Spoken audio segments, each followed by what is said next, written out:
Welcome to Shirazi Bedtime Tales. Behind the waves of time lies buried a kingdom whose mention makes even the pen tremble. Save us, someone, please save us. In the dark graveyard of history lies buried a city whose terrifying screams of destruction and ruin can still be heard today in the winds of time. Sodom was that settlement which Allah, Rabbul Izzat, had enriched with boundless greenery, sweet springs, and every kind of worldly prosperity. But sadly, instead of making its people grateful, all these blessings made them excessively arrogant, self-obsessed, and rebellious. Bring the wine and start the celebration. No God can control us. Our bodies are our own chosen deity. Tonight we will play with them. In the law of Sodom, the honor of no weak person could remain safe. It is narrated that Satan whispered into their hearts that travelers coming from outside were eyeing their wealth and gardens. Under the excuse of protecting their riches, they began humiliating travelers. Slowly, this humiliation turned into a filthy and savage pastime for them. The caravan has arrived. Look how innocent their faces are. Tonight there will be celebration in every house of Sodom. This boy is as soft as silk, he is mine first. That was the darkest chapter of human history. One sin was not only committed in secrecy but was declared an art, a culture, and a symbol of progress. Leave these old ways. The pleasure in this new path cannot be found in anything else in Sodom. In Sodom's law, no stranger was allowed to pass through with honor.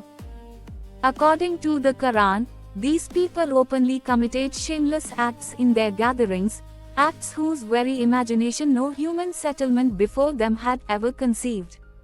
Did you see that new traveler? Such prey is not found every day in the streets of Sodom. Tonight his soul will tremble. Their rebellion reached such limits that they openly declared, "We have no need for purity. We love only our animal desires. We reject chastity. Our lust is our only true master." This valley, once filled with blessings, had now become a furnace of sin, where humanity was suffocating and the rule of bestiality had spread everywhere. In this pitch darkness of sin, Allah sent His noble prophet, Hazrat Lut, peace be upon him, as a shining lamp of guidance to this nation. When he saw the deeds of his people, his heart was gripped with pain. His soul writhed and burned at the sight of their shamelessness. O my people, do you commit such indecency as no one in all the worlds has ever committed before you? The wretched youths of the nation mocked his advice and said, "Lut, if you are so pure, then leave our city. We have no need for your cleanliness and piety. We want the pleasure you are trying to take away from us. Do you approach men with desire instead of women? You are surely a people who have crossed all limits." Lut teaches us purity, but what does he know? Real life lies in the colors of these sins and in those boys. He explained to them in every way that gardens and wealth without faith would never save them from destruction, but they refused to listen. He had migrated here from Babylon and was striving day and night, all alone, to reform this corrupt and savage nation. If you are truthful in your claim, then bring upon us the punishment with which you threaten us day and night. Finally, he cried out before his Lord, "O my Lord, help me against this corrupt and transgressing people." Allah's decision had already been decreed. 3 extraordinarily handsome angels, in human form, entered the borders of Sodom.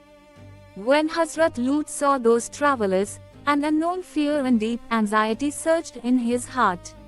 He quietly said, "O travelers, turn back from here. The people of this town have become enemies of honor and modesty." The angels smiled silently and walked toward the house of Hazrat Lut. They knew that the time of trial had arrived. Inside the house was the wife of Hazrat Lut, empty of faith. Seeing the handsome guests, she smiled with malicious eyes. Slipping out quietly through the back door, she went to inform the scoundrels of the town about the arrival of these moon-like guests.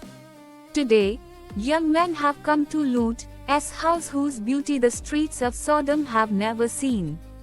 People began pushing one another and rushed madly, like hunters following the scent of prey. Lut opened the door.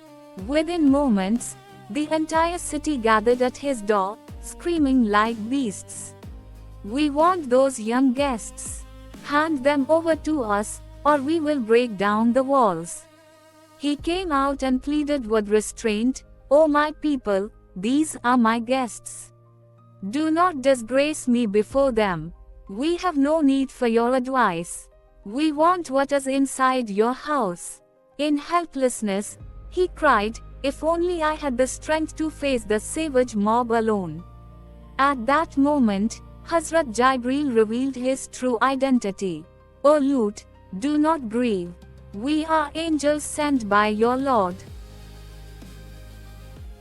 Jibreel waved his wing, and in a single instant, the sight of all the sinners standing outside was taken away. "My eyes, I can see nothing. Lut's guests have blinded us." Those who moments earlier were blind in conscience were now truly blind, crashing into walls. "What has happened? Let the sun rise. Tomorrow morning we will surely take revenge on Lut. Why is it so dark? I have lost my way in my own city. Someone take me home." The command came, "Take your family and leave this town in the last part of the night, and do not look back." The wretched wife, instead of standing by her prophet husband, chose the love of her sinful relatives. Under the cover of silence, the caravan of truth departed from the land over which the shadows of divine punishment were now hovering. As the first light of dawn was about to break, an eerie and terrifying silence spread through the air. The sinners of Sodom were asleep in deep intoxication and heedlessness. Suddenly, the earth shook as if the foundations of the universe were trembling. The bell of punishment had rung. A horrifying roar tore through the sky. "What is this dreadful sound? Run! It feels as if the sky is falling to crush our bones. Hold my hand, the earth is swallowing us. Is there no place in Sodom where death will stop chasing us?" Hazrat Jibreel plunged his wing into the depths of the earth and uprooted the entire city from its foundations. The entire city was lifted to the heights of the sky, then overturned and slammed back onto the earth. Everything was shattered. Then a rain of marked stones of hardened clay fell from the sky, each stone searching for its criminal. Sodom was burning, everywhere there is only smoke and death.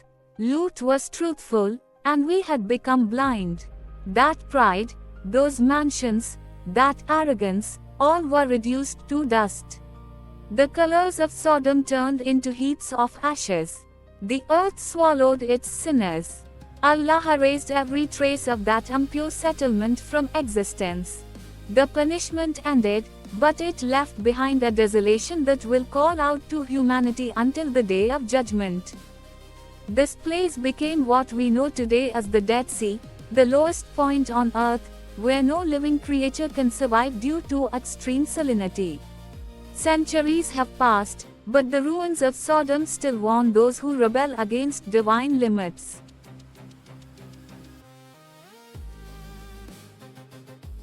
Next video में मिलते हैं।